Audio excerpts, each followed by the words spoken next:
So yes, my name is Matt, this is Lindsay, this is Rachel, and over here we have Kathy, who's handling the real-time captioning today, the cart captioning today.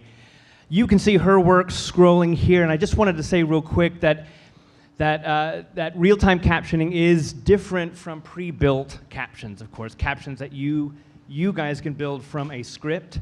Kathy is a specialist, she is a technician, she's a master, and she's doing this without having to have a script. But today we're going to be talking about how you guys can take one of your scripts and turn it into captions, as you saw during the show.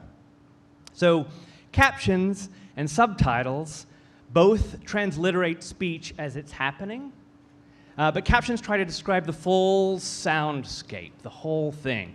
How the characters are speaking their lines, the noises that the characters are making, the noises that are surrounding the character.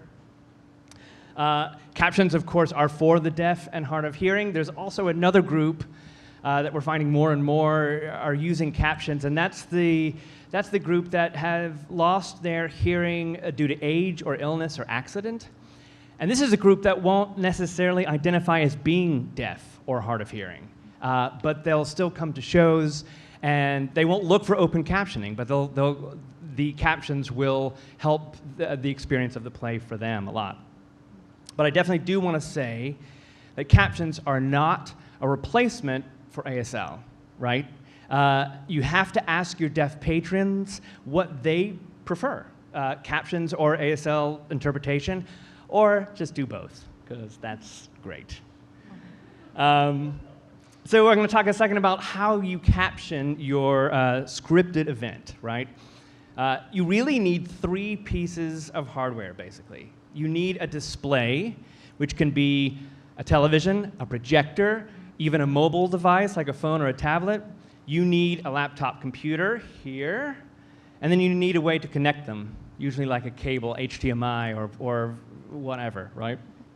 The process of captioning involves taking the script and breaking it down into small bits of text to make them as readable and artfully presented as possible.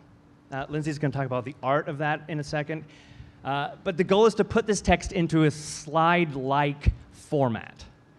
And then during the show, you advance this text, these captions, these slides during the performance as the actors, the presenters speak. Right? Everybody here has access to this software, Google Slides or PowerPoint or Keynote. These are all really great programs to have because with them you can both build captions and run them, of course. That's all you need. A lot like what I was doing earlier, the program that I use, however, is not PowerPoint. It's a program that I built myself because I had a goal of making this process a good bit more efficient.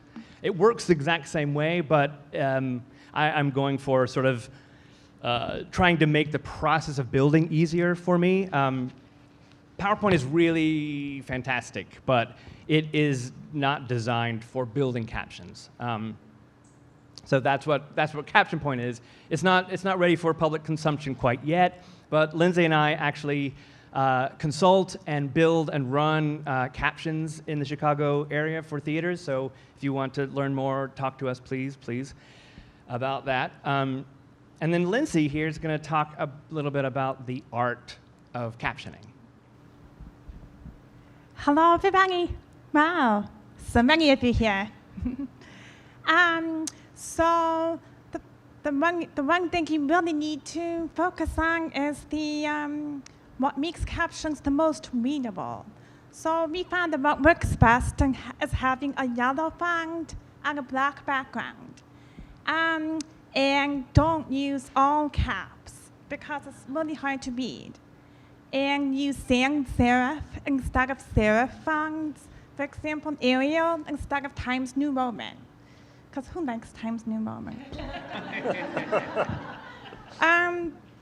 I personally like to color my characters' names. You might have noticed that during the scene, because then I find that it helps with it's like a subliminal signal that a new character is speaking. And so that means I don't have to read the character's name in addition to the lines. I could just read the lines and focus on the actors, which is why I'm at the play, to see the play, not watch the screen. So, and along that same line, you want to have no more than 2 or 3, maybe 4 lines of text, because you don't want to have too much text on the screen. Because if you have a big chunk of text on the screen and you can't glance at it and look back on the actors, you have to go read the whole thing, and you're missing what's happening on stage. So it's really important just to have pieces of dialogue. Sometimes that's half a sentence, but it works really well. Some other tips are don't give away jokes or dramatic moments too early. You want your audience to laugh at the same time, or gasp at the same time, or scream at the same time, or faint at the same time. And what else? Caption as much sound as you can. So be colorful but brief. So for example, instead of saying clang, you could say loud metallic clang. And instead of saying chatter, you could say hushed, nervous chatter. And just to be descriptive, have fun with it. And speaking of sound, if you have songs in your play, it's really important to include the lyrics to the songs. Because Rachel and I have talked about this before, a lot of movies and TV don't show lyrics. And it's so annoying because I could tell that there's music and songs. I want to know the words, so include those. I could go on all day about this, but I won't. So, moving on. Yeah, there is a ton, of course, to talk about the art of captioning. We're speeding through this really, really quickly. I did actually, sorry about this, Kathy, I didn't warn you about this, but I did put, that worked. I did put a page on our website that included everything that we're talking about today with a little bit more. Also, Lindsay and I are working on a web series, filming a web series about DIY captioning that we're going to release soon. So there's a mailing list out in the lobby. Please sign it. We'll let you know when that's going to happen. Let me see. But what we'd like to do to kind of show what's happening is bring the actors back and show a couple of examples of how you could caption the same bit of scene completely differently. So, what can I do for you? I miss my evaluation. Belinda, I'm that's really your name, sorry right? about that. Oh, yeah. Wait, yes. Belinda Velasquez Herrera Montañez Granados. No, it's fine. I get it. I get confused when myself. I first got here. I'll walk I in mean, the hall Maria's and for I'll sure, and of course Belinda, the like Rosas, 30 and girls let's not will forget turn the their heads. elaborate It's not Rosa just Marias. teachers, it's a bunch of I'm students, kidding, too. it's a Yeah, joke. But right. seriously, Oh, which sorry. Belinda are you? 10th grade social studies. Hold, please. Yeah, so as you can tell, we took a ton of liberties with the script there, right? To make this section as readable as possible.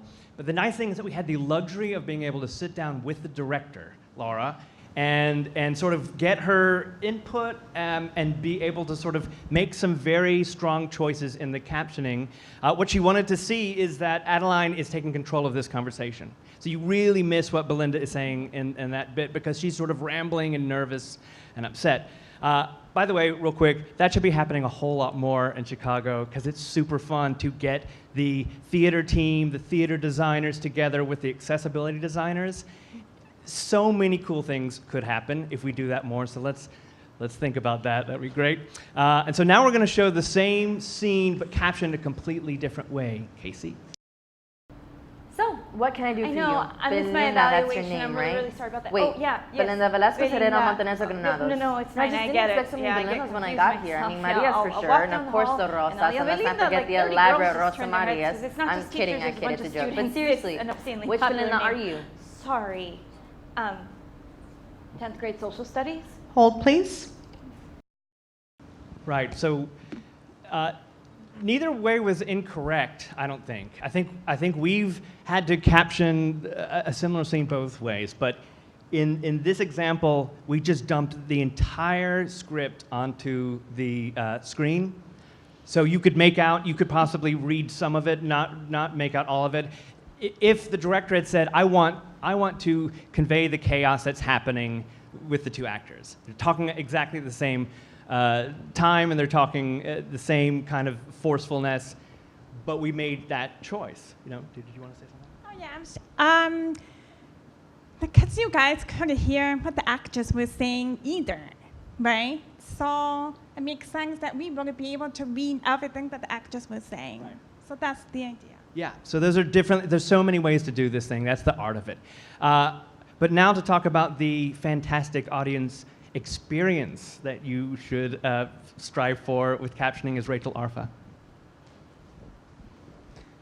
Hi, so my name is Rachel, and I'm a deaf person, and I go to a lot of theater, and I'm so appreciative about the work that Matt is doing to make captions accessible, and helping to make the field of captioning more innovative with their contributions. So thank you for that.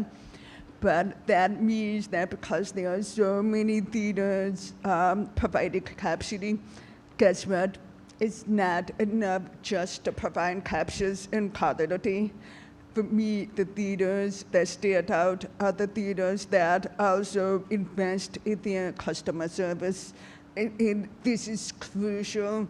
In fact, when I'm trying to design what show to go to, it was between a theater that provides caption, but does not provide customer service, and a theater that I know their box office is well treated, the house staff is at the bar, and then I know that my seats are going to be in the appropriate line of sight. I will choose that theater over another theater that is just providing captions.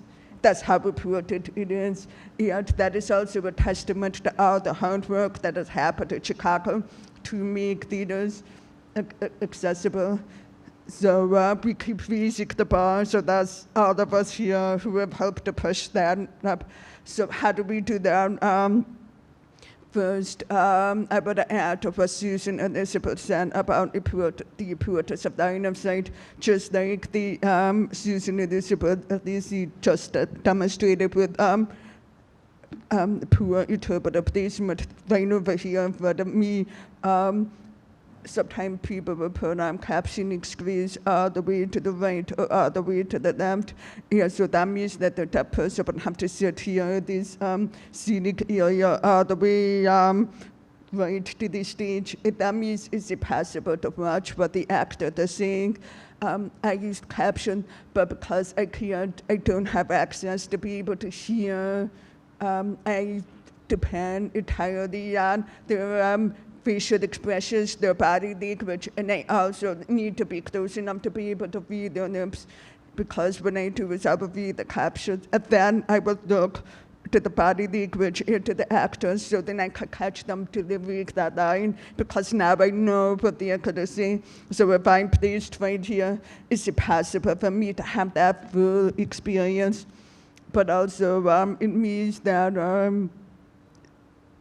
so if I'm sitting in another area and the captioning screen is all the way to the right or all the way to the left, that means that my theater experience has become a tennis match. I'm turning my head from one way to the next, to the right, for the next 2 hours.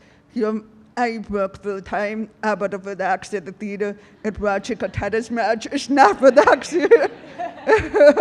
So be thoughtful about placement, and good captioning placement will be, for example, the screen right here at the center of the stage, because if you are sitting in the center, it becomes very easy to watch the actors and not look up and look back down. So the governors try not to have to turn their hand constantly. That's a good rule. So another ways to help improve the customer service is to train out of your front of house staff, make sure that they know there's an accessible performance, help them make sure to know how to communicate with people who are deaf and hard of hearing. If I meet a front of house staff, if they start, I read them, so if they start turning away, they're talking about blah, blah, blah, I know that they're not aware of how to communicate with me, and that they also have not been trained, so it's not at their radar. So that's really important because you want to be able to troubleshoot anything that happens. So make sure your box office knows other things. There's nothing worse than me calling Katina to say, I want to buy a caption ticket. If they say, I don't know when it is, I don't know how much it is. So make sure that you have all that information, that it's easy to read, please, and also with the access price. Almost all the theaters have access prices, which is really important because why is it important to have a reduced price? One, because it acknowledges that you are the one that chose the date for the person with a disability, because that's the only show I could go to. So it's sort of a way to show some respect. And yes, I know not all of our performances are captioned, but this is the day that we pick, and you take it away the person with the disability choice to come. But also, if you screw up, the person with the disability is going to be more lenient. More understanding, and I see that because one time there was a theater that refused to provide an accessibility ticket. My tickets were the completely rock section, and I felt I held them to a higher standard because of the full ticket read. Whereas if they even happen at 20 or 30 out of it, which is what most theaters charge here, I would have been more understanding. It's just a way to show that mutual respect. And it goes a dark way. It sounds very minor, but it really goes a dark way. So make sure to test out other seating. Finally, for extra credit, work with the set designer to incorporate where the caption is going to be in the set before the set is designed. I think that there is so much untapped creativity that could be done. For example, put a picture frame in, where the caption display could be, and then the name of the caption performance, put the screen down. There's a lot of other great ideas, and I think then there's a lot of potential there. So I'm going to turn this back over to Matt and Lindsay. I know that we threw a ton of information at you guys very, very quickly. So again, we're all so easily reachable. Our information is in the program, captionedpoint.com/resources for this. If you guys start building your own captions, please let us know. We'll come. We love to give really helpful feedback and stuff. So thanks so much for listening.